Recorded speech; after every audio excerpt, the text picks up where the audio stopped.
We will keep waiting. If there is anyone watching, we will keep waiting, and we will wait. We are waiting for the live feed and to start on Facebook and YouTube as well. Welcome to the point of change. My name is Dr. Pointy Changey. Gotta be honest, I didn't come up with a doctor name, sorry.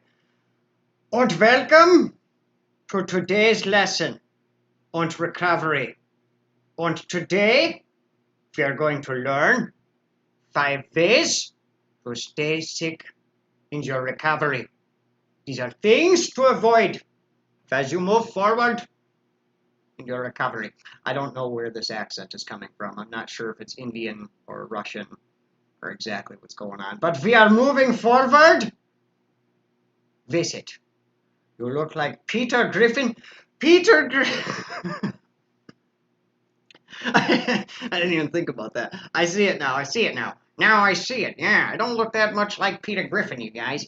Anyways, you have gotten me off subject. Now we will go back onto the subject and talk about 5 ways to make sure that you stay sick and your recovery. And I have a stick. And stick and pointing. And ridiculous and video. And you are watching it anyways. Oh, Peter! Watching on YouTube.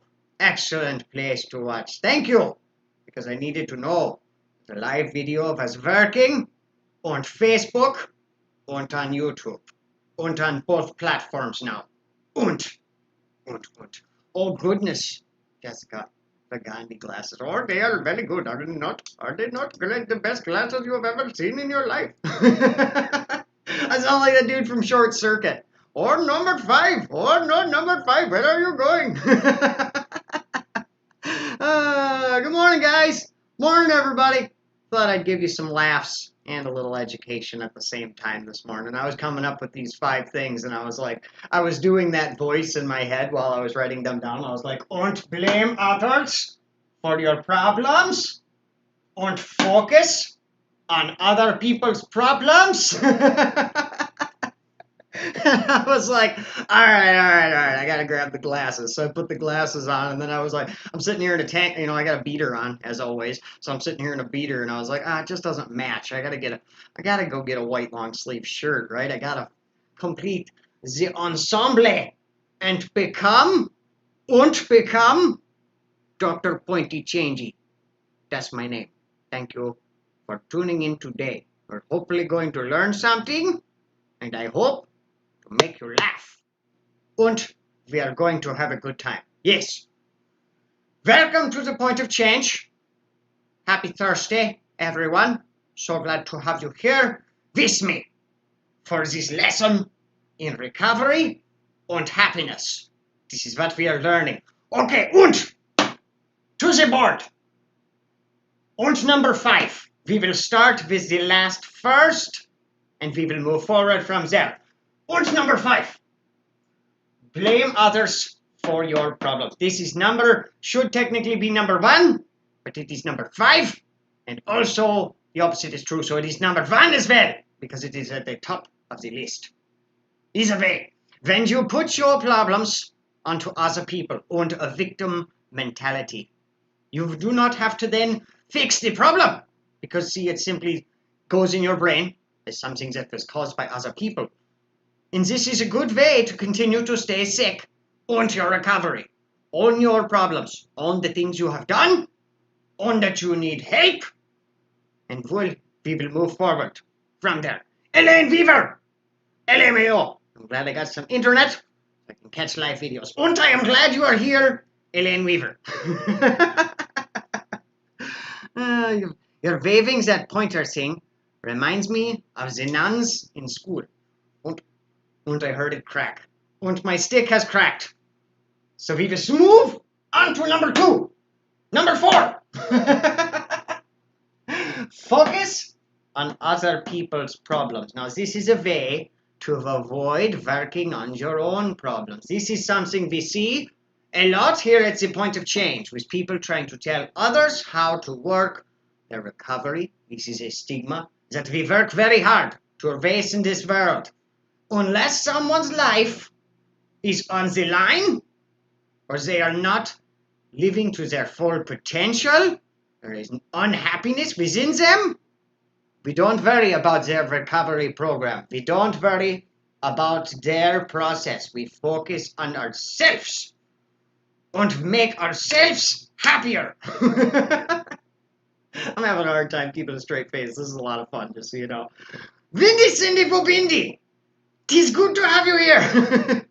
Specifically because I wanted to pronounce your name. Windy Cindy Bobindi. Oh, there. Now I can see the reactions, and when you are laughing, and when you are throwing up hearts, and if you have not yet, and there are buttons on the bottom of the screen. You shall push all of them. Everyone. And if you are on YouTube, you shall like this video, like the follow, subscribe, do whatever it is you do on YouTube. I'm fairly new to YouTube in the ways, but thank you for watching my videos. Come to Facebook as well. We'll have more fun over there with memes and written posts, all kinds of fun. And if you want to become a Patreon supporter and you want to see more of me and your news feed, you can go to patreon.com/thepointofchange and sign up to become a monthly supporter of the page. Thank you. Moving on to number 2 or 3, depending on which way you have been counting thus far. Moving on to number 3, do not make amends for your past. Remember, this is how we are trying to learn how to screw up our recovery. This is not the proper things. These are things to avoid in the recovery process. And number 2, do not make amends for your past. If you do not make amends for your past, you will guarantee that you will fail in your recovery. This is a long process. There's many amends to be made. Making amends and receiving forgiveness from others is a very good way to refill your heart, to let go of the past. Making amends with other people not only helps you move forward, but it helps them move forward as well. And just as they are moving forward, we will move forward now to number 5. Number 5 or number 1, whichever way you have been counting. Number 5, the most important one. The way to make sure that your recovery fails and every time.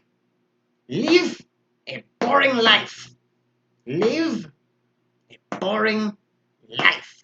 This is the way that you will guarantee to fall into stagnant waters, to not be happy, to not find yourself improving the quality of your life. So if you are sitting on the couch and eating Doritos, then I am talking to you. You need to stop sitting on the couch. You could probably keep eating Doritos. Doritos are delicious. But take them with you and go do adventurous things. Get outside. That is my lesson for you today. And follow these 5 things, and you'll have a happier recovery. This I promise you. I did that last part pretty good. I actually held character that whole time on the end there. That was good. But holy crap, one thing I didn't expect is that it's super hot in my office, and I am sweating buckets right now, bro. Like, holy crap. Didn't anticipate for that part. Didn't anticipate. Hang on, I'm going to step off the screen while I get undressed. Only Caitlin gets to see that.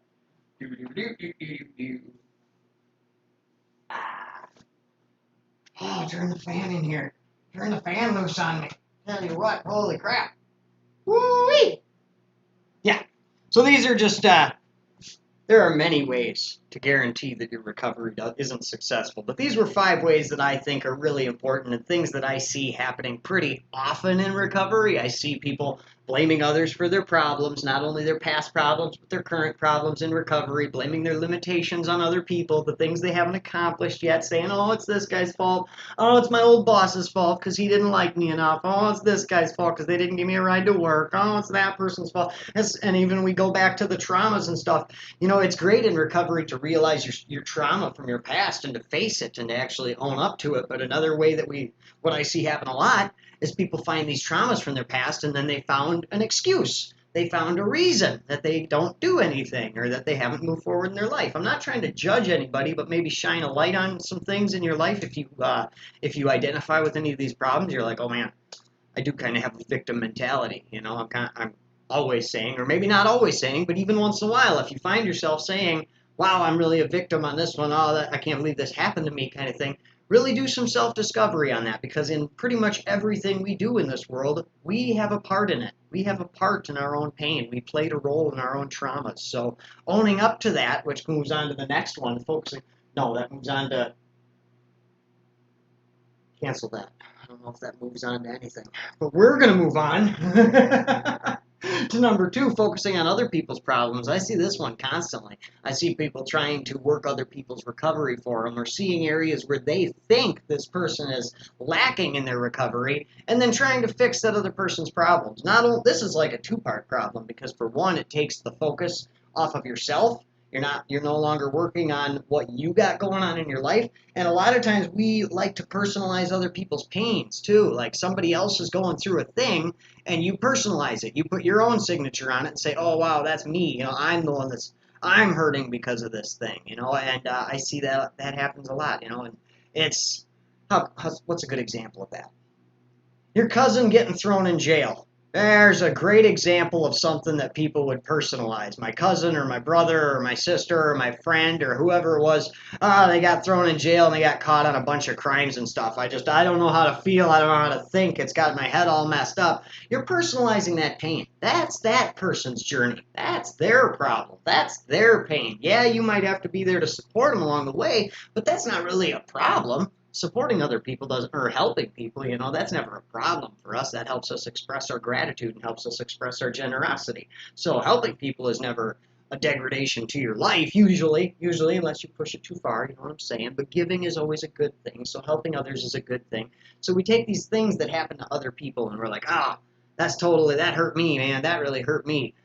Not saying it's, that you should, I've never done that or anything. I've done that before too. It happens, but if you find yourself feeling that way, really analyze the way you're feeling. Look into it a little bit, and I guarantee you're going to find out that you're actually not the one that's hurting right now. You're not the one that's in this problem. That's somebody else's stuff, and you're putting it on yourself, Number 3, not making amends for your past. I threw that up there because I see it's uncomfortable. It is uncomfortable to call somebody you ain't talked to in years and apologize to them for some crap that's on your mind. But bro, if you got something in your head, even if it's just a random thing that happened a few years ago, you said the wrong words to somebody, or maybe during your active addiction you did some messed up stuff, calling that person and talking to them about it can really be like one of those situations where the phone weighs 1,000 pounds, man. Calling them or even going over there and making that amends and making it right is an extremely pivotal point in your recovery, and I'm telling you, it's going to help you and it's going to help them. It's going to help you forgive yourself, and it's going to help them regain a little trust for humanity. When I was making amends in early recovery, one of the people I reached out to was an ex-girlfriend's stepdad, because I had gone to his house high and lied to his face and took his daughter out on meth runs and did all kinds of crazy things and screwed up her life even more and screwed up his head, stole from him, everything else. So, and I didn't even realize it, but when I did that, I really stole the last thread of hope he had for humanity. Like when he first met me, he thought I was kind of like him at a young age. He seen that I was a little bit of a rebel, but he thought I was a good kid and I was going to straighten out, and he had high hopes, and instead I went the other way, and I took his daughter out and frickin' turned her into a terrible meth addict, and I ran just did my shit, So when I made amends with him, calling him up was one of the hardest conversations I had to have in my recovery, honestly.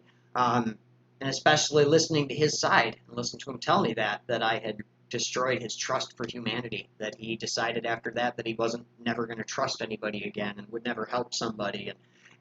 But good note on that, my getting better, calling him and talking to him about it and making amends fixed that.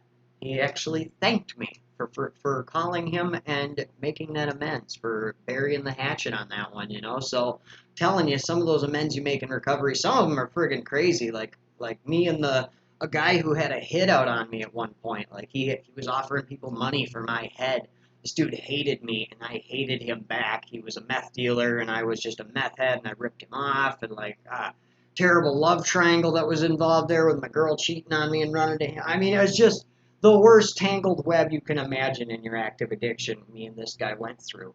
And we made amends. Dude, I went to his house for a cookout not that long ago. Like, he invited me to his wedding. Like, it is crazy, some of the stuff that'll happen in your recovery if you just allow this process to work, you know?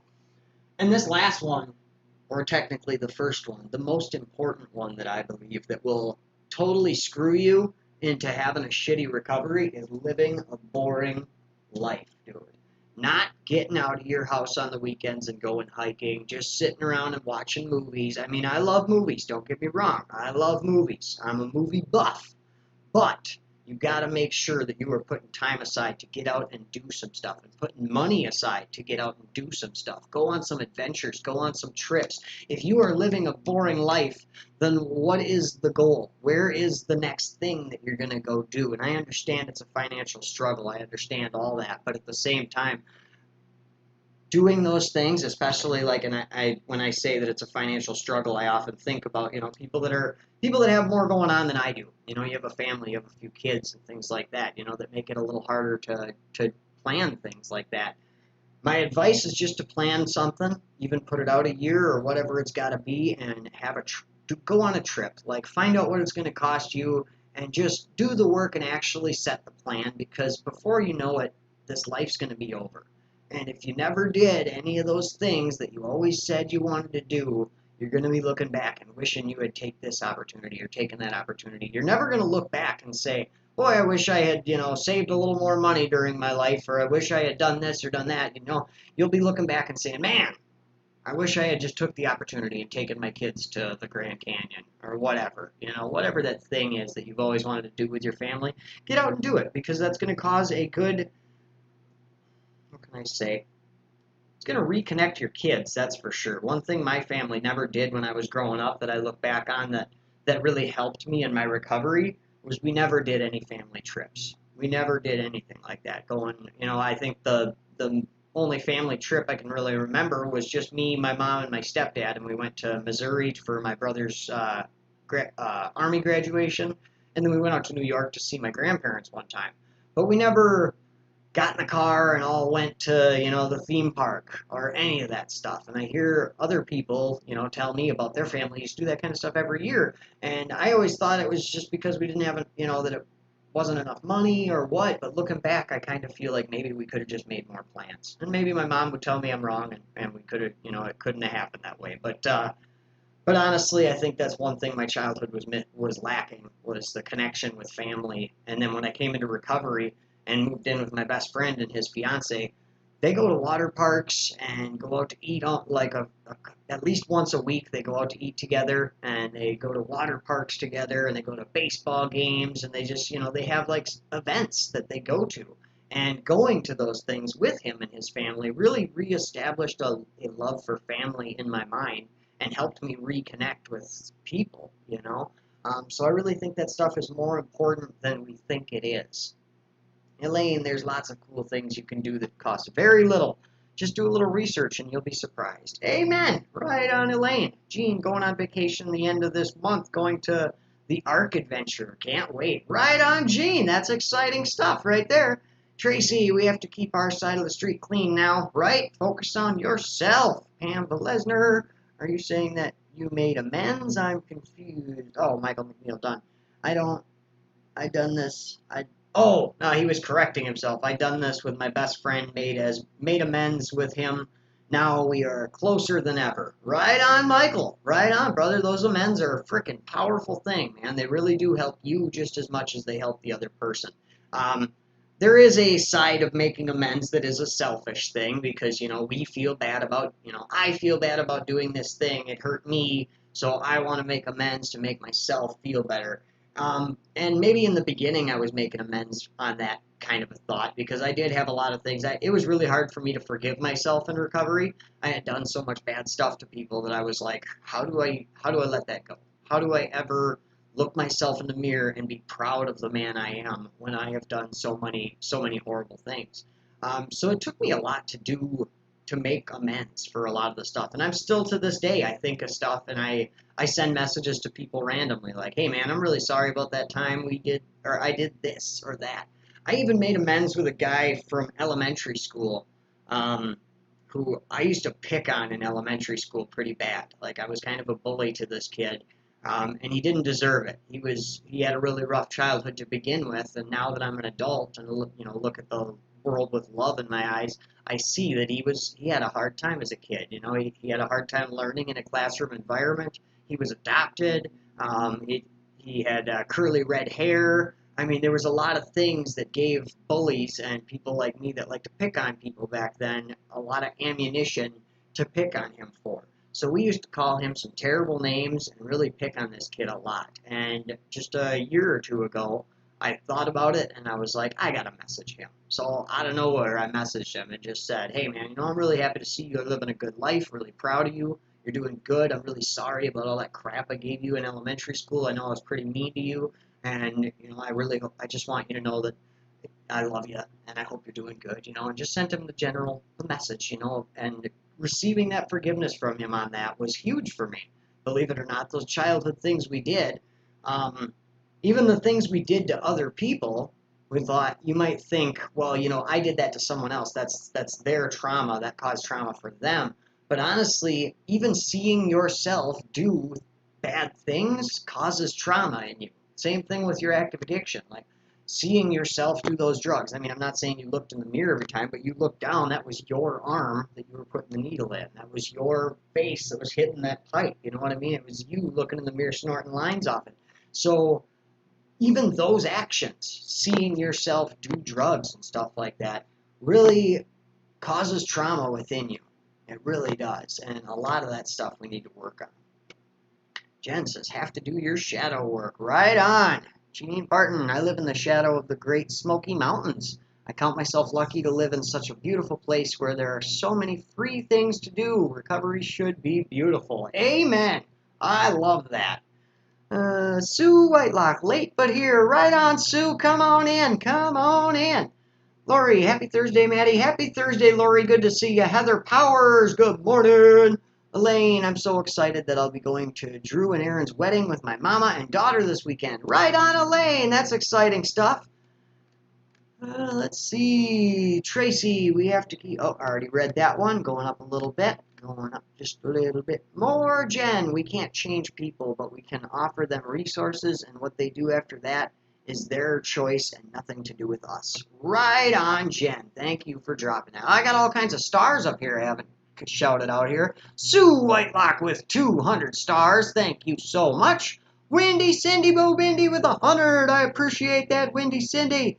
No, is that another 100? Nope, that was from yesterday. Okay, we are back on track. Right on. I appreciate you guys. Thank you so much for the stars. Thank you guys who have become supporters of the page. Thank you everybody who helps me spread this message in some way. Even if you just like, love, share my videos, and comment along, that is friggin' awesome, and I appreciate you. Let's see, Tammy Pouliot. Oh, snap. Thank you, Maddie Jablonski. I'm glad you guys got a chuckle out of my doctor costume there. Let's see, Brooke. Ugh, I feel horrible. I'm 48 days without Kratom. I can't believe I've done this to myself again. I'm sorry to hear that, Brooke. I'm glad that you're still pushing, even 48 days, you're still pushing. I know it's hell sometimes, and especially, the withdrawals from things. If you're having withdrawals, man, they can last a long time, and it can really trick you into feeling like this is your new normal. Like, this is how it's going to be for the rest of my life. This is how I feel when I don't have drugs. This right here is what happens, That's the lie. That's the lie that the addiction is telling you, because is trying to trick you into thinking that you're going to be like this. You need the drugs, otherwise you feel like this all the time. But I'm telling you, just keep pushing. I know it sucks to hear that it's probably going to be like a few months. You know, you never know how long those withdrawals are going to last. I've heard some horror stories of kratom, so my heart is with you, and my prayers go out to you. Angie Sheets with 100 stars. Thank you so much, Angie. I appreciate having you here. Caitlin Patricia Tanner. Can't wait to catch this replay. Oh, did you see the doctor costume? Did you see it? Probably. Good to see everybody here this morning. I hope you guys are having a beautiful week. Anybody got anything you want to share with me? Anything you want to talk about this morning? Something that's on your mind? Something that's on your heart? Heather, I'm trying to watch you on YouTube on my big TV. Ooh, I think you can do that from Facebook too, can't you? I don't know. Either way, do it up. Do it up. Put me on the big screen. Put me on the big screen. That's fun. Let's see. Shayna, good morning. How are you? Good to see ya. Michael says, was a great live today. Thanks, Maddie. Right on, Michael. Glad to have you here. Last night, if you guys didn't see me over on, what is the name of the page? Somebody here knows. Chase Savage and Simon Cross had me on their page. Is it Real Recovery? Reach Recovery. Aha! I was over on Reach Recovery sharing my testimony last night. I shared the video on the Point of Change. If you haven't seen it yet, especially if you haven't heard my story before, go ahead and check that video out. That was an awesome time hanging out with those guys. I love their names. Simon Cross and Chase Savage. How freaking cool are those names, bro? Savage Cross. That's what I thought of right away. I hope they make a page or change their name to Savage Cross. Whatever. Either way, that's awesome, and I love it. Heather says, big screen, baby. Ooh, I'm up on the big screen. I'm up on the big screen. I'm on TV. I'm on TV. Michael, was a great live last night. What a great group of dudes. Yeah, for sure. They definitely kept it lively and kept it interactive. That was all kinds of fun. I liked it. Let's see. Faith says, so cool. Yeah, it's fun being on television. I don't know. You know, ever since I became a big TV star, let me tell you guys how awesome it is to be a celebrity and be on TVs and on cell phones across the country. Now, I don't know. It's fine. I'm glad to be here making videos, guys. I really am. This was something I never imagined that I would ever do, especially once I fell into a meth addiction. Like, in high school and stuff, I always kind of wanted to be, like, on Saturday Night Live or a stand-up comedian or something like that. And then I fell into drug addiction, and at that point, I just totally lost faith that I would ever become anything. I was like, yeah, I'm a meth addict now, so now I'm screwed. You know, I'm never going to do anything with myself. But throw it up to God, man. When God puts a calling on your life, go ahead and try and screw up his plan. Go ahead and try and screw up his plan. You can do everything in your power to screw up God's plan. He's the guy who made the atom, bro. He already thought about anything you can think of and anything you can't think of. So he had a plan for me to one day have my face on friggin' screens and have me up here sharing my story and making people smile and making people laugh. You know, I always thought I'd be a stand-up comedian, but fast forward to today, and you know, I used to picture myself with a microphone in my hand, making people smile and making people laugh, and now I do that. I get on a stage, I take a microphone, I tell my story, I tell jokes, we have all kinds of fun, I get the crowd pumped. Like, it's such an amazing thing that God will push through, man. Whatever you do. I threw a 13-year meth addiction in there. It still didn't ruin his plan. He was like, hey, that works perfectly. Now you can help people. Now you can save people. Now you can speak a message of hope and a message of, you know, that you can make it back from anything. 13 years of meth doesn't have to be the end of you. It doesn't have to end that way. You can turn it all around, you know, and become whatever you want to be. Whatever you want to be. You don't have to be a motivational speaker. You don't have to do what I do. If you do want to do that, of course, reach out to me. I got some tips and I got some stuff I would love to share with you, and I'd love to help you. And if I get a good vibe from you, who knows? Maybe I'll have you come on the Point of Change and talk about what you got going on out there, or share some of your posts out for you. Whatever I can do to help you spread a good message, man. Let's see. Heather, you make me laugh often. Good! Good. That's what this is all about. Getting people to laugh and be happy and helping you to realize you can do whatever you want in this world. Angie, you're amazing, Maddie. Thank you, Angie. You're amazing. Michael, hell yeah. Keep kicking ass, fam. Amen. Amen, I shall. I definitely shall. Hey, guys, I've been thinking about this for a while. I don't want to call, okay, so I have the people who have signed up on Patreon and become supporters of the page. They are called the Misfits of Recovery. That's our title that we have taken on, the Misfits of Recovery. We love that title. But since I started this page, I have almost 11,000 followers here, and I just call you guys followers. And I've been like, man, I don't like calling you like you're just following me. You know what I mean? Like, we're trying to create leaders here. I see a lot of other people that call their followers family. I'm like, I don't know if I want to do that, because I put a lot of stress and a lot of emphasis on the word family. You know what I mean? My brothers and my mom and my dad and my actual family is my family. So I don't know if I want to call my followers my family necessarily. But I have thought, there's got to be, you guys deserve a title of some kind, right? Something we can stand behind. So I thought of, and you guys tell me what you think of this. Hang on. Let me get my eraser. I could just say it, right? Oh no, I gotta get the drum roll in here and write it on the board. Oh yeah. Give me just a second. What do we think of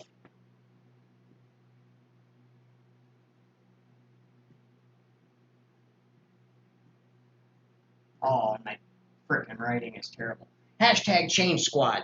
Change Squad? Change Squad? Anybody like that? I kind of like that. I was trying to think of other names or something, but like, if you're a follower of the Point of Change, you can be part of the Change Squad. You know what I'm saying? I don't know. What do you think of that? If anybody likes that, if you guys want to adopt it, go ahead and throw it up in the comments. Oh, we already got one. Angie, hashtag Change Squad. I love it. I love it. I think it's great, because I don't want to, other people had mentioned maybe Clean Squad or something like that. But I already stir the pot enough, man. I'm just like, I don't know. I like to just admit that I'm not 100% clean. I always talk about that. So in my mind, if I were to say I'm clean, I don't know. Yeah, I've even thought in the past of changing the slogan, stay happy, stay healthy, stay clean, to something different, just because, I'm not 100% clean. That's not one of the things that I advocate for, just because I don't think that needs to be this big shiny badge in your recovery. You know what I'm saying? So I just like making changes in your life, and people making changes for the better. Everybody's dropping it. I love it. Yes, because we are the change we want to see in the world, says Angie. Awesome. Awesome. I love that you guys are behind it. I really love that idea. Change Squad. So yeah, I think we're gonna rock with that. I'm glad I thought to mention that this morning. So yeah, if you guys are up when we pop into videos and we come in, and if we're ever in a different video, a lot of times I hop into a live video and a lot of you guys are there watching that same video. So we'll just start throwing up Change Squad in the comments. I love it. I think it's a great idea. Woo! Elaine loves it. Good. Good. If Elaine didn't love it, I was going to scrap the whole idea. Thank you, Elaine. I love you, Elaine. I'm glad you're back around. I'm glad you got internet and I get to mess with you again. That's fun. Good. Good. I love giving people shit. I do. I really do. I love it when I have followers here that I can make jokes with you and you can make jokes back. That's like the best, because sometimes you make jokes and people get all offended by it. Like not that long ago, I got thrown in Facebook jail for being a bully. I think everybody kind of remembers that. Okay, I made a post talking about a certain woman on Facebook who likes to rip on recovery speakers, and I made a post about her, and I got thrown in Facebook jail for it for 3 days. And when I got out of Facebook jail, because I was in Facebook jail for being a bully, I decided to make a video, and I put stupid sunglasses on, and I put a stupid hat on, and I came here talking with a stupid accent and was pretending to be like the stereotypical 90s bully. You know what I mean? I was calling you guys a bunch of fart lickers and stuff. Like, I was just being straight up like the most stereotypical stupid bully you could ever imagine. Somebody got so offended by that video, dude. Like, somebody took me all serious and was like, oh, I'm leaving. I'm done with this page. I can't believe you're talking like this. I was like, if you can't take offensive, friggin', like, in-your-face, stupid humor, then it's probably for the best that you leave. Because if you didn't like that video, you're really not going to like the rest of them. I like to be able to just friggin' mess with you guys, you know, and give you some ribs and mess back and forth, and you guys give me some shit. I love it when people come in here and give me shit for being short or whatever else, you know. That's camaraderie. That's what we have here. Angie, people are so sensitive. Yeah, I was looking at a shirt this morning online that says, "Help, I'm surrounded by snowflakes," and it's got a snowman inside of a snow globe on it. But I thought that was a really great, really great shirt, and I might just buy it yet. Let's see. Josh and Lori, like your cousin said, Maddie, fuck 'em. Yeah, dude, that made me laugh so hard. My cousin commented on my post I made yesterday about people dissing my recovery and whatever else, about how I'm not 100% clean and sober. You know, I use cannabis in my recovery and whatever else. I like to be open and honest about that because, for one, we got to be open and honest in our recovery, right? And if we hide something, then it becomes unmanageable again, and then it just becomes another problem in our life. So I like to stay open and honest about my cannabis use for that reason, for on my own side of it, and for the other reason of I know there's a lot of people in this recovery world that aren't okay with that. You know, they don't want anything to do with that. And I would love to persuade you to just look at my side of it, you know, and maybe open your mind to the possibility that it could help people.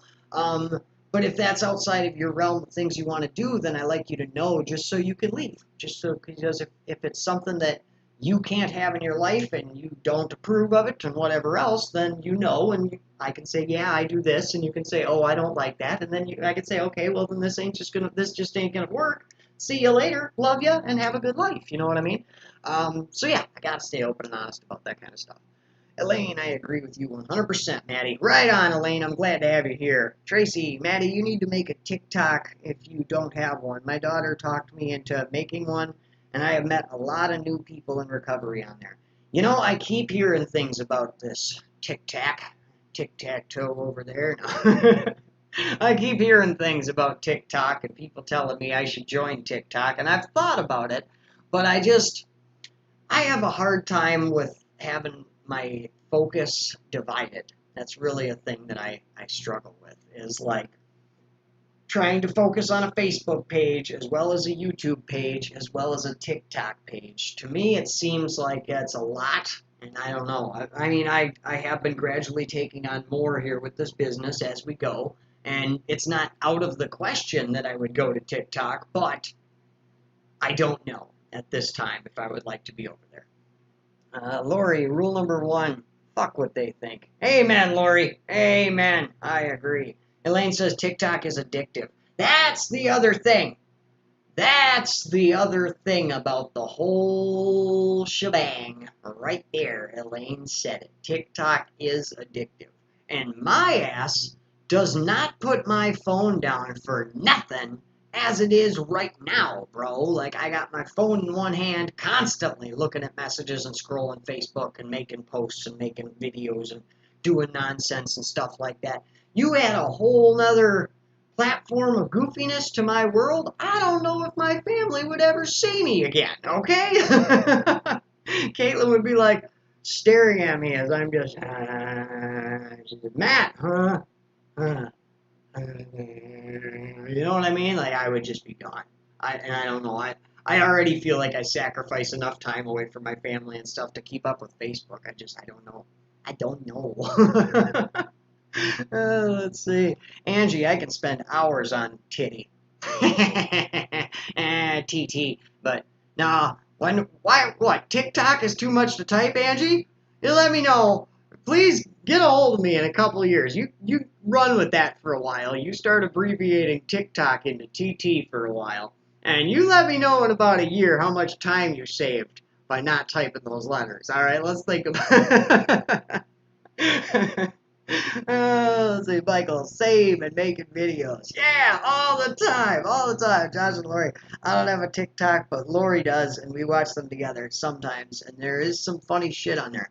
I know there is, bro. I got plenty of Facebook friends that have TikToks that share their videos over from TikTok to Facebook, especially like Diamond Betcher, creator of the Recovery Ribbon, that guy. His TikTok is hilarious, and I feel like I would just I would be down the rabbit hole so quick, bro. You'd find me in a week just skin and bones behind a dumpster somewhere. Just, oh, come on. Somebody, can I use a charger? I need somebody's charger, bro. I gotta charge my phone for a little bit. I swear to God, I just seen a really funny TikTok and I can't find it now. I just gotta scroll for a little while longer, brother. I don't know if I need to be on there at all. Tracy, I caught Richie Weber on there yesterday live. He was wearing a wig. It was great. Right on. I have enough fun doing that on Facebook. You know what I mean? Tumbleweed. Hey, man, Jablonski, missed. Have to rewatch. How are things? We're doing great. We are doing great. You're going to love the rewatch. I was dressed as a doctor in the beginning. Und I was doing this accent. Und we were working on the whiteboard. Und you will work your recovery. It was a lot of fun. So yeah, I've had a good morning so far. I'm in a good mood today. Josh and Lori, damn it, I don't have signal. You're cutting in and out. I will catch the replay later today. Love you, bro. Have a good day and be safe. You too, brother. Glad to have you here. Let's see, Elaine, I agree. It can be very entertaining. You know, and that's a problem I have with social media, and it goes back to, I already erased all the things that were on my board before, but it's another problem that I have of distracting myself from not properly working on myself, for one, and distracting me from my self-care and getting shit done around the house. That's what my cell phone is good for, right there, is a great tool for me to get wrapped up in and not get shit done. So my main worry about, and it's funny because, like, I have these two things that fight each other, right? I'm trying to start a career that is an online-based business here. That's what I'm trying to do. And at the same time, trying not to spend all my damn time on Facebook. This is what it's like when worlds collide. I tell you what, it causes a shitstorm in my head some days. I'm like, I gotta step away from this phone, and I gotta get away from it, and then I'll hear ba-ding, and I'm like, what if that's somebody on my page? What if they need to hear from me right now? I better go check that comment. I gotta go see what's going on. Stupid shit. Stupid shit. Tell you what. I love it. Don't get me wrong. I love hearing from you guys, and I love getting messages from you. I shouldn't say it's stupid shit. I always love to hear a message. I get messages of people's testimonies, people reaching out for help with either their recovery or they can't find any support in their type of recovery, especially if you're doing recovery like me, and it can feel like until you find the point of change and until you find these other groups that are okay with, like 420 friendly recovery groups, until you find us, you're kind of left feeling like you're alone in this world, because the way the rest of the programs put out that message that it's not okay, and then a drug is a drug is a drug is a drug, and they bash you so bad that it makes you feel like, okay, I guess I'm the only one doing it this way. Where the hell am I supposed to go? You know, and it's unfortunate because, you know, marijuana in some cases causes problems in people's recovery, but in a lot more cases, and we're seeing a lot more beneficial reports coming out, in a lot of cases it's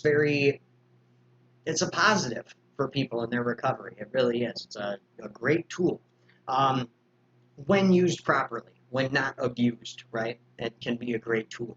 But I still think they need more tools. You need more tools. You can't just smoke weed and make it into recovery, you know, and it's fine if you're using marijuana. To me, it's a minor mood altering substance, but the minor mood alterations are positive in most cases and are so slight that it doesn't ruin a person's chances at recovery.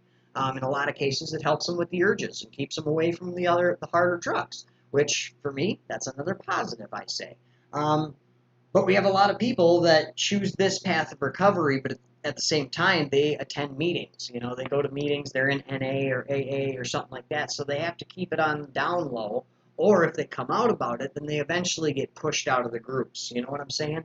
And that's unfortunate because we have a lot of people that, you know, they really need that support. You know, I really think that the stoners of the world are people that really need our recovery support. For one, because even if, you know, if marijuana is the only drug you've ever done, we need to make sure you keep it that way, you know, so they need to hear about our tales of methamphetamine and our tales of heroin and our tales of prescription drugs that completely destroyed us, because it's not unreal for people to live an entirely manageable life and have a really good life while using marijuana. That happens. A lot of people do it. A A lot of people, a lot more people than you know, use marijuana in their life and live a productive life and never fall into addiction. A lot of addicts we know come into recovery and then start using cannabis again. It's it's one of those gray areas, and people don't like gray areas. People like cut and dry answers. They like black and white. They like this is the way, and you do the way. Um, so it's kind of one of those gray areas, but it is becoming more and more talked about, more and more prevalent in the recovery world. It's coming out. A lot more people are coming out and saying, "No, dude, this is right. I know everybody's saying it's wrong, but it's right." And I think a lot of the hatred I can pinpoint a lot of the hatred towards cannabis use in recovery towards the time when NA and AA came out. It came out when was NA and AA invented? In the 50s sometime, I think 1954, something like that is when Bill W. came out with NA and AA. And that was right in the heart of, like, Reefer Madness came out in the 50s. If anybody's heard about that film, that was a terrible, just a horrible marijuana propaganda movie. The times were different back then. And so when that book came out, the culture was not positive towards marijuana, cannabis use, anything like that. So I really think that played a huge part in why the programs feel the way they feel towards it. Let's see. Heather, that's why you're my people. Right on, Heather. Tumbleweed. Cannabis is not a drug. Screw that. The laws are so messed up in our great nation. It's a federal offense to kick a dog, but not to molest a child. Right on, Tumbleweed. I agree 100%. Jessica, I'm probably one of the only people my age that doesn't own a cell phone or even want one. I do fine without having my face in a screen everywhere I go. Makes it easier to enjoy my surroundings. Right on, Jessica. That's freaking power to you, man. Power to you. That's freaking impressive to be alive in 2021 and not have a cell phone. That's huge. That's freaking crazy to me. Tracy, it has its pros and cons, but you have a wonderful story, and I'm sure there's many over there that would love it. Never know who will see it and whose life you will change. Right on, Tracy. Right on. I can understand that viewpoint on it, too. Elaine, I feel your struggles, Maddie. It's a hard thing. It's a hard thing to live a life and have a cell phone. Let's see, Tumbleweed. I've written multiple papers about the economics of legalization and the benefits of addictions and overdoses if legalization happened. Right on, Tumbleweed. I'm glad that you continue to fight wherever you can as well for this. Brendan Clarkin, what's going on, brother? Good to see you here. Let's see. Back in high school, I used to. It's funny because, like, I've always kind of been a legal cannabis activist. Not really, I wasn't an activist because I wasn't out there talking about it, but it's one thing that I always wanted to do. Even in high school, I remember thinking that, it's not as bad. And that was before I had touched any other drug, when my brain was still pretty clear. I just had found that it wasn't as bad as people were saying it was. And there was kind of a small legalization movement starting back in those days. That was early 2000s. And me and my buddies all got together and we came up with this business idea or not business idea, but a plan for what would you call it, lobbyist or whatever, a lobbyist group called Alarm, asking for the legalization of age-restricted marijuana. Like, we got into it, man. We had like a few pages written up about our mission statement and everything else. Brendan, gonna do the replay after work. Think I should hear this. Right on, Brendan. Yeah, it was definitely a lot of fun, but I still hope everybody learned something from it. Holy crap, we're coming up on 11 o'clock already. I gotta let you guys go. I got a few things before I head out to work. I gotta get a few things done. I love you so much. I hope you guys had a good time at this video. If you didn't see the beginning, go ahead and watch it. Hopefully you get some giggles. I love you all. I will see you tomorrow morning. Until then,